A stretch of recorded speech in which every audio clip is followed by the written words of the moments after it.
자기 개발을 안 하면 뒤처진다는 강박, 퇴근 후에도 뭔가 배워야 한다는 압박감, 주말에 쉬면 시간을 낭비하는 것 같은 불안감이 당신을 괴롭히고 있나요?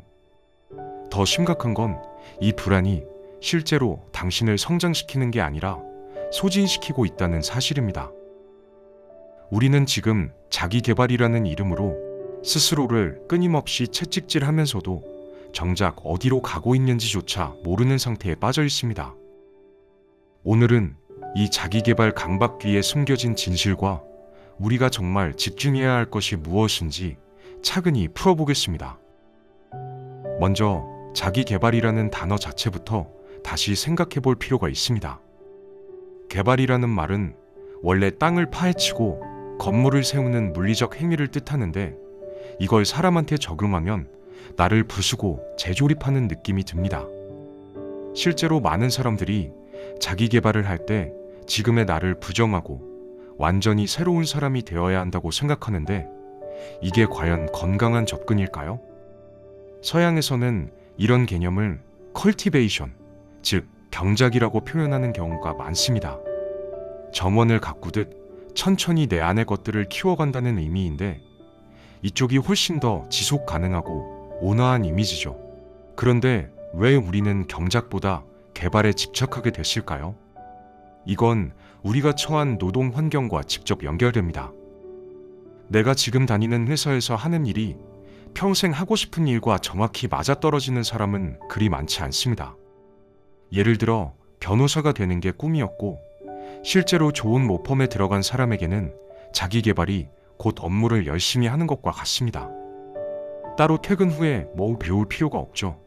이 일 자체가 성장의 길이니까요.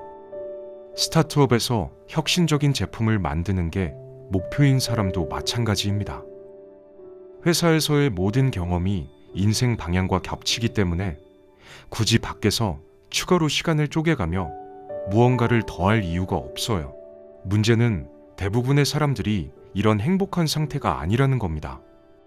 지금 하는 일은 생계를 위한 임시수단이고 진짜 가고 싶은 방향은 따로 있는데 그게 뭔지 명확하지 않은 상태죠. 이걸 비유하자면 제주도에 가야 하는데 목포행 기차를 탄 것과 같습니다. 당장은 이 기차를 타고 가야 하지만 중간에 어디서 내려서 다른 교통편으로 갈아타야 할지 계속 고민해야 하는 상황이에요. 그러니까 퇴근 후의 시간을 환승 준비에 써야 한다고 느끼는 거죠. 이게 자기개발 강박의 가장 큰 뿌리입니다. 여기에 경제적 불안정성이 더해집니다. 과거에는 한 직장에 들어가면 정년까지 다니는 게 보통이었지만 지금은 언제 어떻게 될지 모르는 시대잖아요. 그러니까 회사 밖에서도 계속 스펙을 쌓아야 한다는 압박을 느끼게 됩니다. 자격증을 따고 새로운 툴을 배우고 외국어 실력을 키우는 건 전부 고용시장에서 내 가치를 높이기 위한 행동이거든요. 이런 활동들이 주는 건 두 가지입니다. 하나는 안정감이에요. 내가 이렇게 준비하고 있으니까 설령 지금 회사를 나가도 갈 곳이 있다는 심리적 안전망이 생기는 거죠. 다른 하나는 주도권입니다. 회사에서 상사가 무리한 요구를 해도 이건 내가 선택해서 있는 자리라는 느낌을 유지할 수 있거든요. 그런데 여기서 우리가 놓치는 게 있습니다. 스펙 쌓기와 삶을 가꾸는 건 완전히 다른 활동이라는 점이에요. 스펙 쌓기는 외부 기준에 나를 맞추는 행위입니다. 시장이 요구하는 걸 내가 갖췄는지 확인하고 부족한 부분을 메우는 거죠. 반면 삶을 가꾸는 건 내 일상을 더 풍요롭게 만들기 위한 활동입니다. 악기를 배우거나 그림을 그리거나 요리를 연구하는 건 당장 취업에 도움이 안 될 수도 있지만 내 삶을 더 의미 있게 만들어주거든요. 문제는 한국 사회에서 이런 활동에 쓰는 시간을 낭비라고 여기는 문화가 강하다는 겁니다. 이 차이를 확실히 보여주는 사례를 하나 들어볼게요. 어떤 친구가 아랍어를 배우기 시작했는데 이유를 물어보니 우연히 만난 중동학자가 아랍어의 문학적 아름다움에 대해 열정적으로 설명해줘서 매료됐다고 하더군요. 주변에 아는 사람도 없고 당장 쓸 데도 없지만 그냥 배우고 싶어서 배운다는 겁니다. 이게 전형적인 삼각국이에요. 반대 사례도 있습니다. 부인이 중국인인 한국 남성이 아이에게 중국어를 가르치지 않기로 했다는 얘기를 들었어요. 이유가 뭐냐면 미중 갈등으로 중국의 영향력이 앞으로 줄어들 것 같아서 취업에 도움이 안 될 거라는 계산 때문이었죠. 엄마의 모국어인데도 실용성이 없다는 이유로 배제한 겁니다. 이게 전형적인 스펙 중심 사고방식이고요. 두 접근 모두 틀렸다고는 할 수 없습니다. 다만 균형의 문제인데 한국은 명백히 스펙 쌓기 쪽으로 심하게 기울어져 있어요.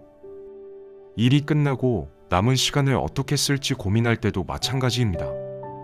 뭔가 생산적인 걸 해야 한다는 강박 때문에 그냥 쉬거나 즐기는 걸 허락하지 못하죠. 이건 프랑스 철학자 알베르 카뮤가 분석한 현대인의 조건과도 연결됩니다. 카미는 그리스 신화의 시시포스를 예로 들었는데 시시포스는 바위를 산 위로 밀어올리면 다시 아래로 굴러떨어지고 그걸 영원히 반복하는 벌을 받았거든요. 카미는 이게 현대 노동자의 운명과 다를 게 없다고 봤습니다. 그럼 이 무의미한 반복 속에서 어떻게 살아남을 수 있을까요? 카비는 반항, 자율추구, 열정이라는 세 가지 방법을 제시했습니다. 흥미로운 건 지금 사람들이 자기개발이라고 부르는 활동들이 전부 이 세 가지 중 하나에 해당한다는 거예요. 운동을 열심히 해서 몸을 만드는 건 열정의 영역이고, 새로운 기술을 익혀서 이직을 준비하는 건 자율추구고, 회사 시스템에 순응하지 않고 나만의 길을 찾는 건 반항이죠. 문제는 이 세 가지를 선택한 사람들끼리 서로를 공격한다는 겁니다. 열심히 준비하는 사람 보고 너무 치열하게 산다고 하고, 여행 다니며 사는 사람 보고 불안하지 않냐고 묻는 식이에요. 사실 이들은 모두 같은 조건 아래에서 의미를 찾으려는 사람들입니다. 시시포스처럼 끝없는 반복 속에서 나름의 방식으로 버티는 거죠. 그러니까 서로 손잡고 응원해야 하는데 오히려 비난하는 문화가 형성된 겁니다. 이게 자기개발 담론이 가진 독성 중 하나입니다. 내가 선택한 방식만 정답이고 다른 건 틀렸다고 몰아가는 배타성 말입니다. 그럼 자기개발을 어떻게 분류할 수 있을까요? 크게 세 가지로 나눌 수 있습니다. 먼저 시장 가치 높이기입니다. 자격증 따고 새로운 프로그램 익히고 발표 능력 키우는 활동들이죠. 이건 고용 시장에서의 경쟁력을 높이는 게 목적입니다. 다음은 삶의 질 높이기예요. 미술을 감상하고 요리를 배우고 와인을 공부하는 것처럼 일상을 더 풍요롭게 만드는 활동들입니다. 마지막은 이야기 만들기입니다. 이건 좀 독특한 개념인데 내 인생에 기억할 만한 서사를 만드는 활동을 말해요. 이야기 만들기가 왜 중요한지 설명해 보겠습니다. 우리가 살아온 시간을 돌이켜보면 어떤 해는 생생하게 기억나고 어떤 해는 통째로 사라져 있거든요. 기억에 남는 해들은 특별한 사건이 있었던 해입니다. 첫 직장을 구했거나 큰 도전을 시작했거나 중요한 관계를 맺은 해죠. 반면 기억이 안 나는 해들은 그냥 똑같은 패턴을 반복한 시간입니다. 출근하고 일하고 퇴근하고 자고 다음날 또 똑같이 반복하다 보니 몇 년이 하루처럼 뭉개져 버린 거예요. 그래서 사람들은 본능적으로 이야기를 만들려고 합니다. 마라톤을 시작해서 몇 년 뒤 풀코스를 완주한다거나 필라테스를 해서 자세가 완전히 교정되는 식으로 뚜렷한 변화를 만드는 거죠. 이 세 가지는 모두 의미 있는 활동입니다. 문제는 균형인데 한국은 유독 시장 가치 높이기에만 치우쳐 있어요. 삶의 질 높이기는 사치로 취급되고 이야기 만들기는 SNS 자랑용 정도로만 여겨지죠. 왜 이렇게 됐을까요? 여러 이유가 있겠지만 고용 불안정과 주거 비용이 큽니다. 집 한 채 마련하는 게 인생 최대 목표가 될 정도로 부동산 가격이 높다 보니 끊임없이 경제적 가치를 높여야 한다는 압박을 받거든요. 그러니 재테크도 공부해야 하고 승진에 유리한 능력도 익혀야 하고 이직 기회를 놓치지 않으려고 네트워킹도 해야 합니다. 여기서 또 다른 문제가 생깁니다. 삶을 가꿀 시간 자체가 없어지는 거예요. 과거 세대는 은퇴 후에도 재취업을 시도하는 경우가 많았는데 이게 젊은 세대에게는 퇴근 후에도 뭔가를 계속 해야 한다는 강박으로 나타납니다. 밖에 나가서 활동을 해야 안심이 되는 거죠. 비생산적인 시간을 견디지 못하는 문화가 세대를 거쳐 전달된 겁니다. 삶을 가꾸는 걸 사치라고 보는 관점은 모순입니다. 인생의 최종 목적지는 어차피 죽음이거든요. 그럼 가장 효율적인 삶은 태어나자마자 죽는 거예요. 목적지에 가장 빨리 도착하니까요. 하지만 우리는 그 과정을 채우기 위해 살잖아요. 사랑도 하고, 맛있는 것도 먹고, 친구도 만나고, 그 안에 뭔가를 계속 집어넣는 게 삶인 겁니다. 그렇다면 그 안을 뭘로 채우든 본질적으로는 다 똑같아요. 어떤 걸로 채우면 정답이고 다른 건 오답이라는 기준은 없습니다. 인생을 소설에 비유해 볼까요? 시작과 끝은 정해져 있고 주요 등장인물도 정해져 있습니다.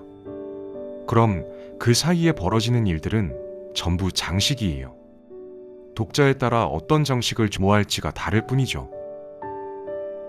자기 개발을 열심히 하는 사람은 인생이라는 여행을 SUV처럼 튼튼하게 준비하는 거고, 삶을 가꾸는 사람은 오픈카에 꽃을 달고 다니는 겁니다. 어느 쪽이든 연료 태우며 길을 가는 건 똑같아요. 그러니 뭐가 낭비고 아니고를 따지는 것 자체가 의미 없습니다. 결국 자기 개발의 본질은 시간 배분입니다. 지금의 나에게 쓸 시간과 미래의 나를 위해 아낄 시간을 어떻게 나누느냐의 문제죠. 지금 즐기는 것만 선택하면 미래가 불안하고, 미래만 준비하면 현재가 공허해집니다. 그런데 우리는 지금 미래 쪽으로 기울어진 채 살고 있습니다. 이렇게 자기개발 강박의 뿌리를 들여다보니 우리가 정말 집중해야 할 것이 무엇인지 서서히 드러납니다. 그렇다면 구체적으로 우리는 무엇을 어떻게 바꿔야 할까요? 다음 편에서는 이 불안과 강박에서 벗어나 진짜 나를 가꾸는 방법에 대해 이야기하겠습니다. 여기까지 함께 해주셔서 감사합니다.